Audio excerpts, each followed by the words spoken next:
When you are rewiring your subconscious, everything helps, but nothing lasts except for a handful of things. So today I want to break down some of the things that really create a distinct and lasting change, but also what doesn't really work in terms of lasting change, or what is very slow and tedious, almost like skiing uphill. It's possible, but it takes an enormous amount of dedication, determination, resilience, not giving up, and so much energy to create lasting change in some of the old paradigms. Some of the old paradigms you might think of are traditional coaching, therapy even. Therapy creates change, but the way the model is set up with 50 minutes a week is slow, it's tedious, and if you're after the age of 24, your nervous system is basically like a cooked turkey. You're pretty much finished as a cooked product with micro changes, slow and steady, versus going downhill. Skiing downhill, you can create a lot of change fast and it feels easier. So I'm going to break down the pathways to create downhill skiing in terms of creating lasting change today. But first I want to break down the things that don't tend to work, don't tend to create lasting change, but are very much common in our marketplace, common in our world.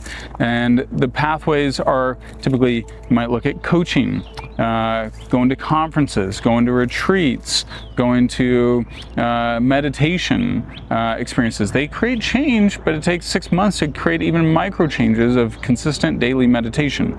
You might look at different modalities around psychological change. Even some tools like neurofeedback are helpful, and I've seen create beautiful change in many regards, but not necessarily deep change, deep lasting change in terms of your subconscious, your identity. You also hear of tools like NLP. NLP is one of the more advanced tools out there, and I love NLP. And I love somatic therapy and somatic work, which gets into the nervous system, but doesn't get as deep as what we're going to talk about today. And then you can also look at reading. I'm a big fan of reading. I've been reading a book a week almost for about 25 years, and it's been a huge impact for me, where I keep growing and learning, because it stacks over time, but it's actually really slow. And so today I want to break down the things that actually do work. But when we're also talking about this stuff, we're looking at really what is the problem you're trying to solve. And for a lot of the clients that I work with, they're high achievers, often they're entrepreneurs, they're CEOs or medical doctors, and they're pretty much those type A, highly driven personalities, where they're really motivated to create impact, service, value, wealth, a great marriage. Like, they're not settling for average.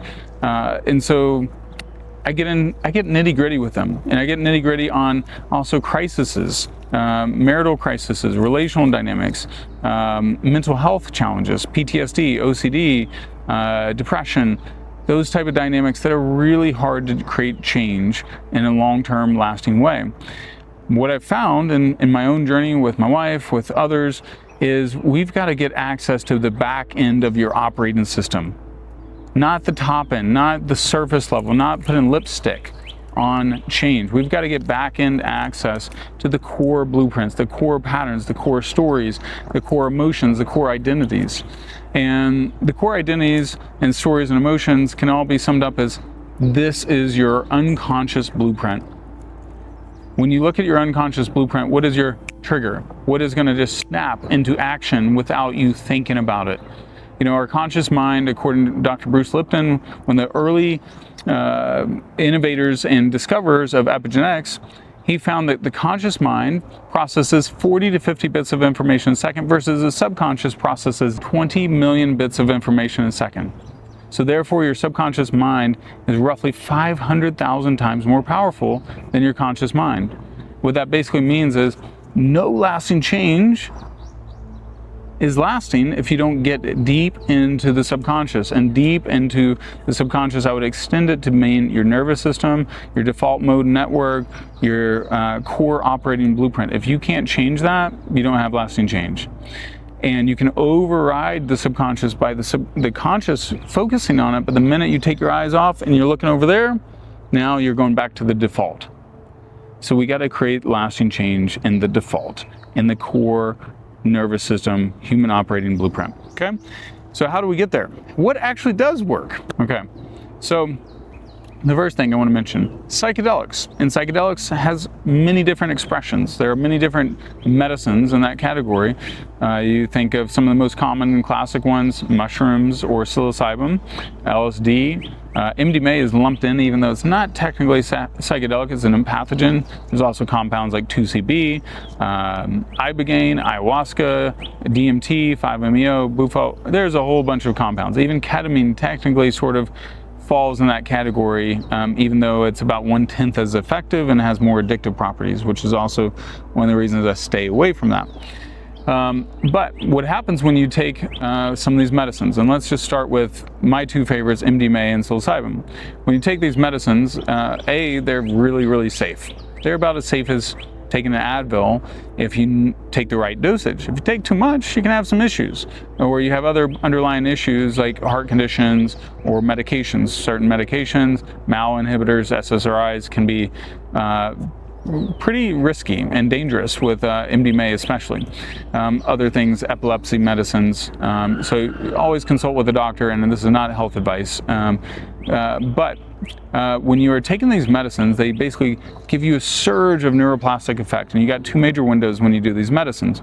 The first window is called the acute subjective experience, and with MDMA and psilocybin, depends on the dosing and the protocol, but roughly you're going to get about the way I do it, you roughly get about 5 to 6 hours of wide open, where your nervous system is more open than any known point in your life. And you're not too high, you're just high enough that basically your default operating system opens up. Your amygdala shuts off, and you can go in and shift the program and shift the triggers, basically heal some of those core childhood wounds and those patterns in your nervous system and that are not serving your highest and best. So when you do that, this is why you want to work with a skilled practitioner. Make sure that the safety is really, really high. Safety is really high, and obviously bear in mind that most of this is not legal in most of the states in the U.S. Some states like Colorado, Washington, D.C., other places, parts of Canada, things like that. Everywhere has its own legality issues or things to look into. But when you are working with these medicines, what's happening is you're getting an opening where you get to resolve core childhood wounds, core patterns, core ways of showing up that do not serve your highest and best. So that's acute subjective experience, all right? And you can look at the research link, Nardo et al., August 2023, that breaks down some of this. The second window is called the critical period reopening. This is where you have a surge of flexibility like that of a small child. Again, you have two major windows of neuroplastic flexibility as a child, 0 to 7, 16 to 24. The biggest window, of course, is 0 to 7. Well, when you are in that critical period reopening, that's a social relearning where you're able to relate to others, not get as triggered. It's like you have a surge of empathy. That's why it's so effective in relationship work, where you can react and respond to each other in a way that is non-judgmental and non-reactive, or much less reactive. Like 90% of it is going to be gone. Now you're learning how to relate, especially under the guidance of a skilled guide, because you can still get defensive. And I've seen it happen. But now you can relearn patterns of not getting triggered and activated and shifting into your wounded childhood part when you're in a conflict, right? So those are the two major windows. So the reason that's so effective is now I can make deep lasting change really fast. And when we're doing deep lasting change, so I think of the medicines create the opening, but what you do with the opening is what matters. That's why, yes, you can get some impact and some service doing it on your own or just a very light guided experience, but I find you're missing out on 90% of the potential effectiveness of these windows, okay? So I think of myself, I want to be like a neurosurgeon of the subconscious mind, where I want to go in and with precision create deep lasting change, clean out the cancer on the inside. So while we're in that window, we're doing really the 4 layers of healing and transformation. Psychological, which is the shallowest. That's where most coaching and most therapy falls, but it's important. It's the mental side of the game. But I argue that emotions are far more important, which is the next layer of depth. We got to get into the emotional side, and the world is ruled by emotions. Just look at the Gaza war right now. Look at Russia and Ukraine. Look at what we're doing with Iran. The human brutality system is ruled by emotion, where I hurt you, eye for eye. We are hurting each other over and over, and we do it in relationships where both parties end up being both a victim and a perpetrator. Because if I hurt you, now you are now going to hurt me, which flips, where now you're the perpetrator and I'm the victim. It's the common dynamic. Instead of forgiveness, well, the goal is to get into a pattern of loving related connectedness and forgiveness when we're dealing with relationships in general. We want to stay in loving relational health, not in front of with an abuser, right? But the perpetual abuser that's not changing. But we want to be in that sort of intimacy. So that's the psychological and the emotional. The emotional, if you look at how much buried emotion in my own life, I've seen my own emotional neglect and neglect of myself, my own inability to connect and feel my own emotions, how that sabotaged parts of my marriage. It's led to defensiveness, led to self-deception, led to justification of things that I wouldn't normally do. And you can see it over and over, where we're hurting one another, we're defending, we're attacking, we're blaming, we're shaming, we're, just doing different things that are not really in reflection of our highest and best good. And it's because we are neglecting processing our own deep-rooted emotion. And so we got to really make sure our emotional home is clean as a whistle, meaning it's pure, it's in love, forgiveness, presence, connection, not anger, resentment, bitterness, etc. All right, so that's the second layer. The third layer is somatic, or the body. The body keeps the score. The body remembers. Muscle memory, here's a crazy stat. The average red blood cell lives an average of 114 days. The average cellular skeletal muscle lives an average of 15 years. So 15 years versus 114 days. Massive difference. So muscle memory is a real thing. And then when you look at the epigenetic side, where muscle memory is passed on over and over and over. For example, there's a study about mice where they would eat this certain flower petal. This is listed in the book, It Didn't Start With You. I don't remember the exact study offhand, but they would take these mice, and every time they would eat a flower petal, that's normally like a good food for them, they would get a shock. Well, what happens the next 2, 3 generations, 4 generations of mice, they will not touch the flower petal, even though they've never been shocked.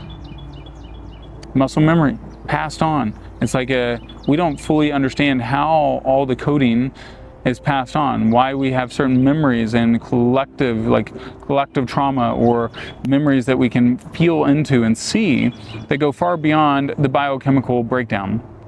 And I'm not going to get into all that, but we know there's multiple dimensions of reality, and there's layers that go beyond just the pure 3D biochemical layer. All right?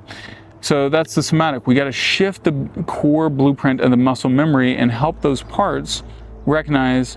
And parts, think of parts psychology as like you're one team with many players.